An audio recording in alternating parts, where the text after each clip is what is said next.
Hey, this is Anthony Cesare with SuccessForYourSongs.com, and if you ever get stuck with what chords to use in your music, you're about to learn 3 quick but powerful chord writing tricks that you can use in your very next song.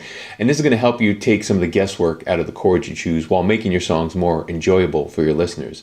This is part of an interview I did with Graham English of SpeedSongwriting.com, so check it out here, and if you like what you learned, please like the video or leave a comment below. Thanks. Harmonically, I think one of the biggest things is the verse and the chorus.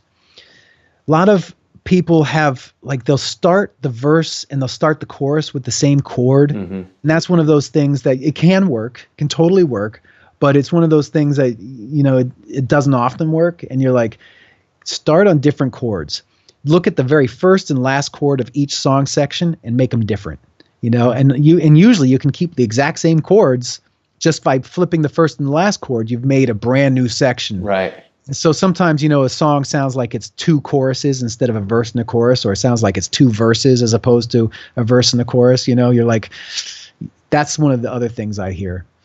Yeah, and I think if you are using the same chords, you really better make sure your melody is doing the heavy lifting as far as the contrast goes, because if your melody is even close in the verse and choruses, and you're using the same chords underneath, it just starts to sound like one long song. It's like that's when things, you can have a song that's 2.5 minutes and it just feels like 5 or 6 because it just feels like you're hearing the same thing over and over again. So I think, and that's kind of a cool trick that you just mentioned, just flipping the chords in a different order, as long as you're not ending on the same chord that you're starting with. All of a sudden you have new chords that if you didn't know what else to use, just now you have a quick little trick to get a change from section to section, which is cool. Absolutely. And if you are doing this thing where you've got one chord going the whole time, the master of that is Michael Jackson. Right.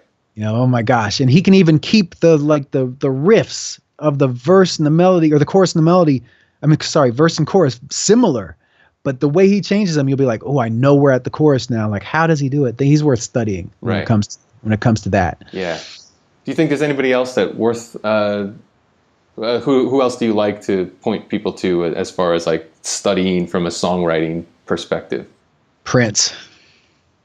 Yeah, absolutely. Prince, one of the cool things that he'll do, so he'll always have not always, but he often has a surprising chord, a chord that surprises you.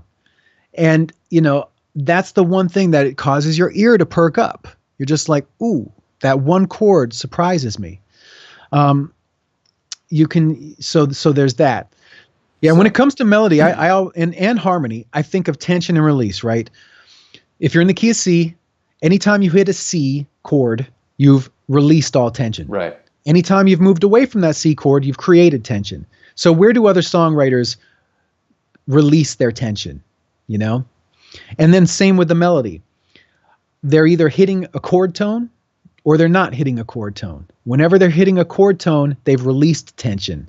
Whenever they're not hitting a chord tone, they've created tension. So that's one of the things I listen for too. Like, how are we creating tension and where are we releasing it?